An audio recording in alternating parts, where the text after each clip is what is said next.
칼이 들어와도 정말로 안 되는 포퓰리즘은 지켜야 되는 그런 자리 아니에요? 네. 그런데 지금은 이분은 윤어게인 했다는 컴플렉스 때문에 더 나는 이재명이다 하면서 더 오버할 수밖에 없는 위치에 있어요. 저는 딴 거보다는 판단력이 떨어진 무능과 그리고 공적 의지가 약하다는 점 때문에 저분은 안 된다고 생각해요. 네. 여기서 누구 데려갈 수 있습니다. 그리고 우리 국민의힘 진영에서 보면 저분 별로 그렇게 안 잡고 싶어요. 뭐 대단하게 뭐 했나요? 뭐 노벨상 탔나요? 뭐 흘러간 사람 아니에요. 흘러간 옛날 이 의원이에요. 그러니까 데려다 써도 되는데 그런데 첫째는 그러려면 내란 TF니 내란 특검 하느니 이런 식의 계엄으로 장사하는 거 그만둬야 해요. 한 계엄을 적극적으로 옹호하고 윤어게인 했던 사람을 핵심 장관으로 쓰면 그 정책은 끝난 거 아닌가요? 역시 사실 이런 얘기도 드리고 싶은 게 이재명 대통령 어차피 무서워서 숨었었잖아요. 뭐 그랬는데 계엄 장사 이 정도 했으면 뭐 할 만큼 한 거 아닌가요? 네. 그 생각이 자가당착의 문제. 또 하나는 이분이 그렇게 능력 있나? 말하는 것처럼 판단력이 그렇게 휩쓸려 들릴 정도고 그리고 공적인 의지도 출세욕을 뒤지고 뭐 그러면 이런 사람이 대한민국 국간을 맡아도 되나 저는 이런 생각이 듭니다. 요즘 국민의힘 출입 기자들 보면 말이죠. 예. 이렇게 야당은 원래 정부의 국정 또 여당 비판하는 게 또 야당의 주된 일이긴 한데 당 지도부의 주장도 써야 되고 또 한동훈 전 대표 SNS와 한동훈 전 대표 말도 써야 되고 예. 뭐 국민의힘에서 이제 스피커가 양쪽에서 두 개가 있는 것 아니냐 이런 생각을 하시는 분들 꽤 있을 것 같아요. 요즘 보면 SNS 통해서 상당히 많은 이야기들과 생각을 쏟아내고 있던데요. 특히 제가 당에서는 적극적으로 나가지 않는 부분에서는 그냥 둘 수 없어서 많이 나가는 면이 있어요. 김병기 예. 원내대표 이슈라든가 결국 오늘 사퇴했죠. 통일교 예. 특검 문제라든가 아니면 항소 포기 이슈라든가 이런 부분들 론스타 이슈라든가 이런 거는 아까 말씀하셨던 것처럼 당에서 조금 주춤하고 있을 때 예. 저도 당에 있는 소속된 당의 정치라는 사람이니까 이 부족한 점을 메꾸기 예. 위해서 어느 자리에 있던 간에 열심히 뛰어야죠. 뭐 그런 거라고 이해해 주시면 될 것 같아요.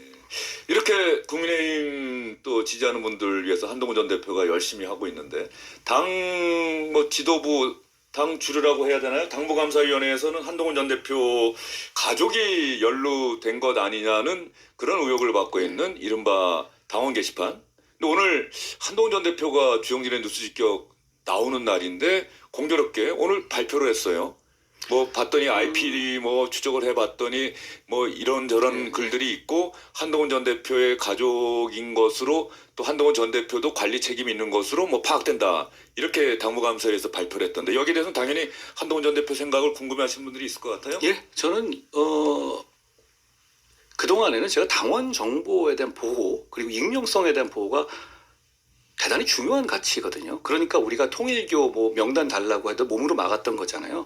그리고 이걸 훼손해서는 안 되기 때문에 제가 말을 아꼈는데 저렇게까지 막 나오고 막 이렇게 나오니까 제가 말씀을 오늘 여기서 네. 드리겠습니다. 한 1년 반 전쯤에 저와 제 가족들에 대해서 입에 담을 수 없는 욕설 게시물들이 당 게시판을 뒤덮고 예. 있었던 상황이었어요. 뭐 심지어는 김 여사 뭐 고모가 어떻게 하는지 뭐 이렇게 뒤에 김대남 같은 사람들 얘기 나오고 그랬었죠.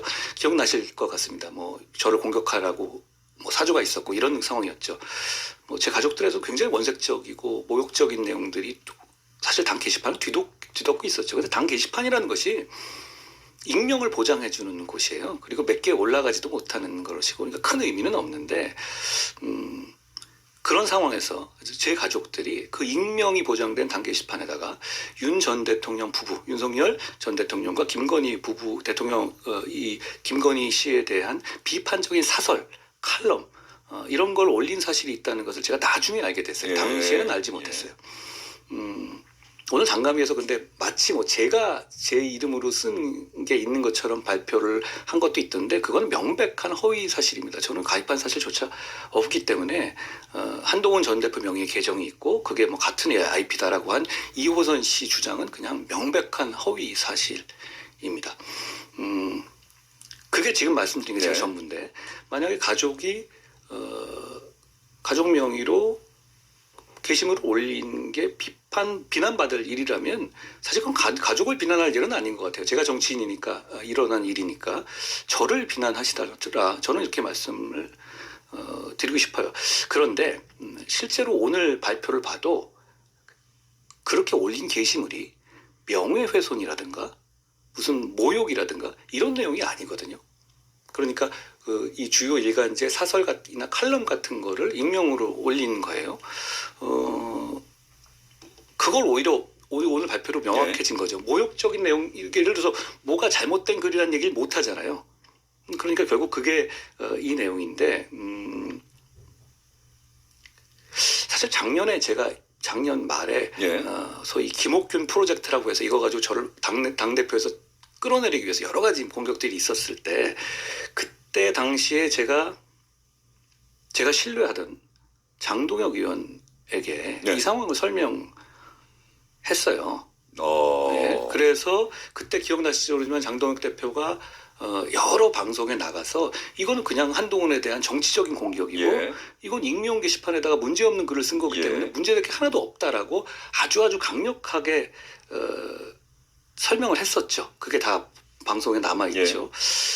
저는 근데 이 장 대표가 되고 나서 1년이 훨씬 지난 얘기잖아요. 한번 그리고 이거를 윤리위에서 이제 정리했던 얘기이기도 하거든요. 그거를 1년이 다 지나서 정치 공세를 위해서 다시 악용하기 위해서 이걸 꺼내는 걸 보고 이거 참 안타깝다라는 생각을 했었습니다. 그리고 아까 말씀하신 것처럼 무슨 저에 대한 관리 책임 같은 걸 얘기하는데 제 가족이 제 정치적인 배경을 이용해서 뭘 받거나 갑질을 하거나 아니면 누구에게 뭘 상납하거나 부동산 투기를 하거나 그러면 관리 책임 같은 게 당연히 정치인에게 있겠죠. 그렇지만 이게 그런 일은 아니죠. 그리고 또 전 매번 이런 생각을 하는데요. 오늘 김병기 민주당 원내대표가 특검을 받아야 될 만한 공천헌금 그리고 무지막지한 갑질들 이런 상황들이 터져서 오늘 드디어 원내대표가 사퇴를 했어요. 1년차 정권에서 다수 정권에서 굉장히 큰일이잖아요. 그런데 이런 상황에서 이 뉴스를 덮기 위해서 매번 이런 식이거든요. 뭐가 나오면 이런 식으로 나오고 뭐 단계를 매번 그때 던져요.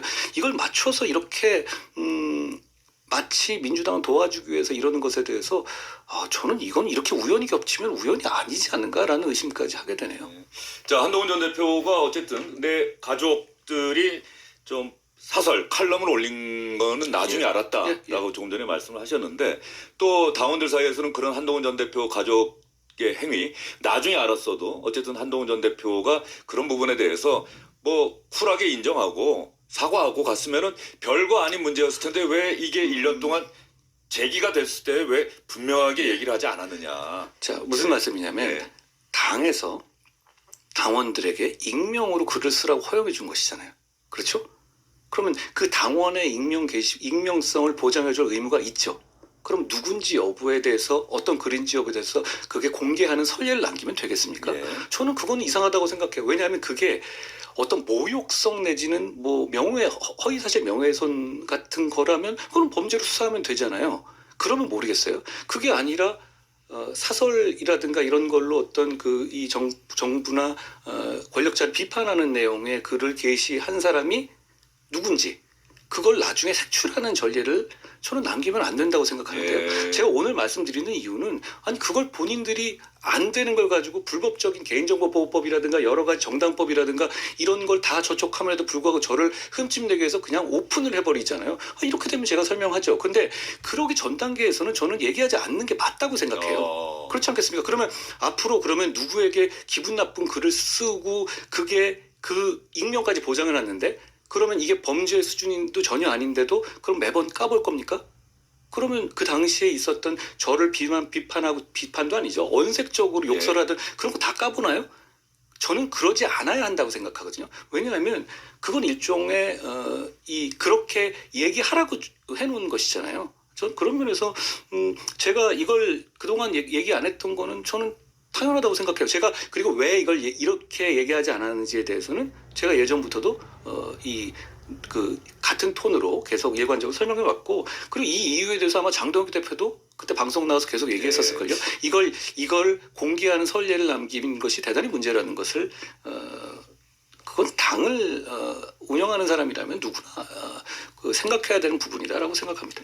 장동혁 대표가 한동훈 전 대표가 그 당시에 이야기를 했기 때문에 누구보다도 또 잘 알고 있는 정치인이겠네요. 예. 그렇죠. 잘 알고 계시니까 그렇게까지 나서서 예. 본인이 적극적으로 방어하지 예, 않았겠습니까? 예. 자, 한동훈 전 대표가 이런 어떤 당무감사에 오는 이런 공개에 대해서는 비판적인 얘기는 하셨는데 그럼에도 불구하고 제가 다시 한번 요 마지막으로 질문 드려볼게요. 혹시 당원들 중에 야 그래도 한동훈 전 대표 가족이 또 이런 글을 당원 게시판에 올렸다면 익명성은 보장해야 되는데 어쨌든 또 이렇게 사실이 어느 정도 확인됐고 본인 입으로 이야기했는데 뭐 당원들에게 또 국민들에게 한동훈 전 대표가 그런 면에서는 뭐 제가 좀 뭐 사과드린다거나 뭐 예. 이렇게 말씀드릴게요. 그게 자꾸 말이 섞이는데요. 글이 잘못된 글이 아니잖아요.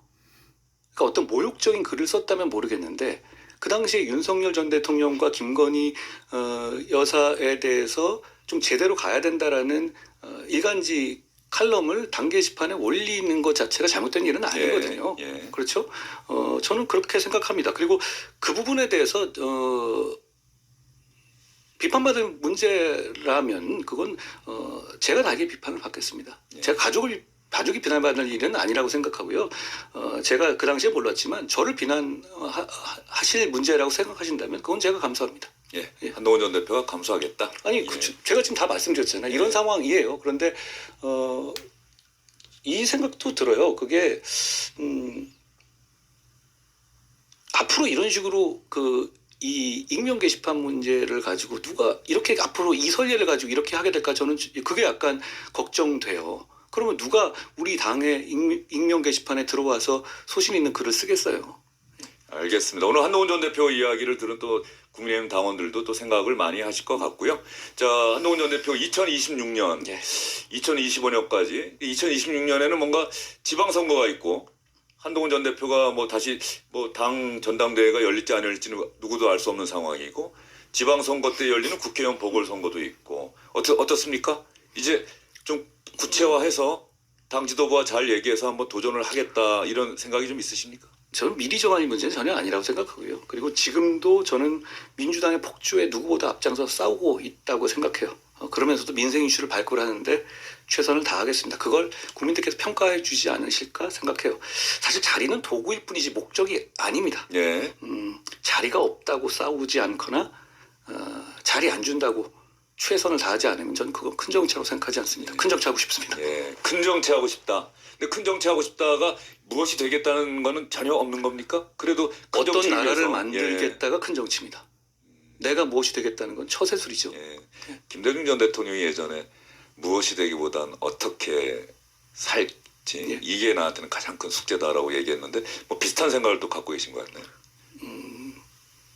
저는 결국은 정치가 공공선의 추구라고 생각해요. 그리고 제가 정치를 해서 나라가 잘 되고 사람들이 더 행복해지면 저는 개인적으로 너무 행복할 것 같습니다. 예. 정치에 뛰어든 거 후회하신 적 단 한 번도 없습니까? 정치가 어렵습니다. 그걸 제가 매번 좀 더 배워가고 있고요. 그렇지만 제가 어릴 때부터 이 생각을 많이 했어요. 제가 많이 한 말인데 저는 나중에 너 커서 뭐 될래 이 얘기 되게 싫어했거든요. 되고 싶은 게 없었습니다. 지금도 그런데요. 대신 좀 이루고 싶은 게 있었어요. 공적인 삶 그리고 공공에 기여하는 삶을 살고 싶었습니다. 그 마음이 지금도 그대로입니다. 자, 2026년을 맞는 우리 저 청취자분들 또 국민분들께 또 시청하고 계신 분들께 좀 마지막 새해 인사가 될까요? 2025년을 한번 눈 감고 제가 여기 오면서 되돌아봤거든요.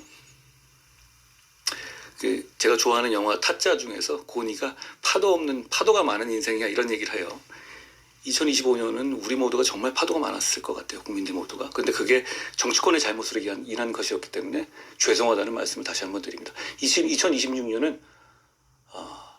정치가 여러분들을 덜 실망시키고 여러분들을 더 행복하게 할 수 있도록 제가 정치인의 한 사람으로서 몸을 던져서 최선을 다해보겠습니다. 알겠습니다. 한동훈 전 대표와의 인터뷰였습니다. 여기서 보내드리겠습니다. 오늘 말씀 잘 고맙습니다. 들었습니다. 예.